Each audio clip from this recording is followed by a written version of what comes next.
A lot of sort of people, they don't necessarily always know what they want, but as a bartender, that's a great challenge to be able to give them something new and something fresh that they'll be able to remember.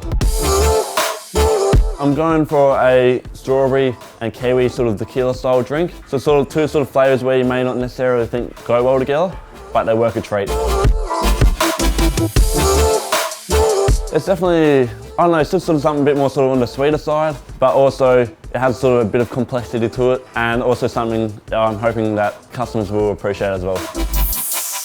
As a bartender, it's exceptional because I like to think of it as that we are the supporting actors and the customer is, you know, the main show.